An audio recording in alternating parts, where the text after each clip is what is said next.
everybody, Phil DeBella from FlashCast from PDB, and today I want to talk about the art of negotiation.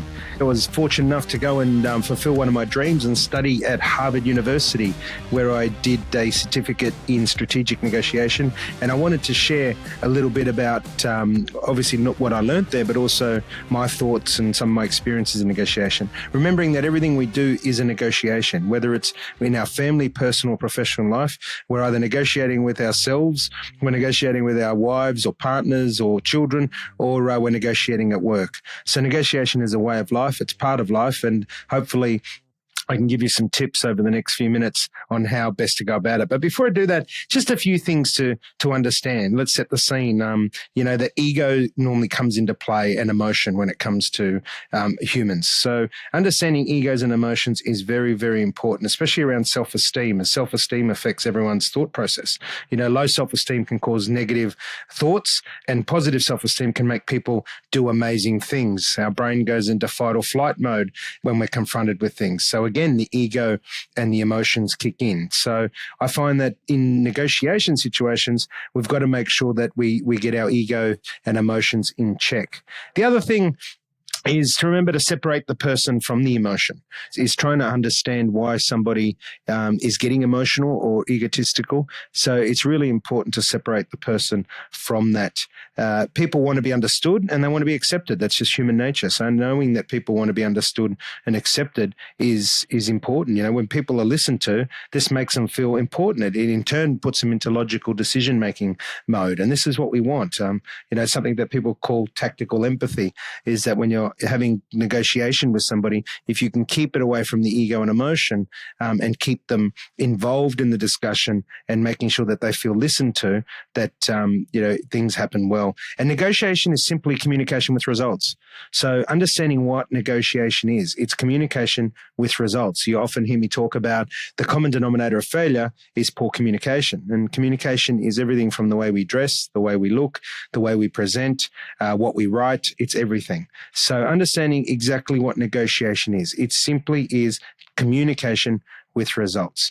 So a couple of things, two things that are major takeaways from today is something that we learned at Harvard was called a Zopa, a zone of possible agreement. Another way to put that is the difference between your worst possible scenario and your best possible scenario. So when you're negotiating anything, really be clear on the worst possible scenario and the best possible scenario. So what's the top and the tail, however you word it? What is if it's a dollar contract you're negotiating, what is the least amount of money that you'd be happy to pay, and what's the most amount of money you'd be happy to pay? Whether it's accepting money, whether you're in a negotiation where your people are going to pay you, what's the least amount of money you would accept and what's the most amount of money you would accept? If it's a situation to do with not money, it's not transactional in terms of dollars, but it's something else, understanding what that zone is. What's your worst possible scenario and your best possible scenario?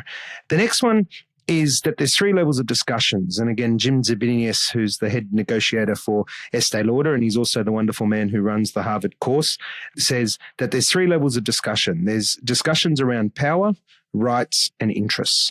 And this single-handedly is one of the most powerful things I've ever heard, is that when people communicate and when they're negotiating, because remember, negotiation is communication with results, is that people are either talking about their rights, their power, or their interests. And he states that the best success and the time that you can get 100% success is when you're discussing things in people's interests. When you keep all discussions at the interest level, you're guaranteed of success. And that means not only your interests, but their interest. Understanding what other people's interests are, as well as understanding what your interests are. And keep the discussion away from what is your right and what is your power. And you'll find that next time you're in a discussion with someone, if you just remember that, interests, rights, and power, you'll easily be able to identify when someone's taking a discussion down the road of their rights or their power. And you'll see how ineffective it is compared to when somebody discusses things in interest. And I mean, if we take the marketing world, the advertising world, marketing's the art of telling a story. So compelling people choose you. You'll see that when someone runs a marketing campaign, are they marketing their right? Are they marketing what they're in power to do? Or are they actually marketing what's in your best interest to choose that product? And the one that will get you the most emotional engagement is the one that markets in your best interest. So it's a really, really good tip to understand that the best negotiators in the world are constantly looking at things in what is your best interest. So a couple of key takeaway messages is understanding that negotiation is participatory, meaning you can't negotiate with yourself. When you're negotiating, it's communication with results. Remember that positional negotiation is not effective. So positioning yourself in power and rights is not as effective as being in interest. Remember that power in negotiation comes from preparation. You can't negotiate effectively if you are not prepared. So Ginzabinius talks about 90% of the battle is won when you prepare before entering a negotiation. So a really big tip there from Harvard University experts and Professor Jim Zavinius is that you need to be prepared. And a lot of people that fail in negotiation are simply not prepared. Now, remember that, again, negotiation is communication with result. Understand what that zone of possible agreement, what that zone of possible result is for you.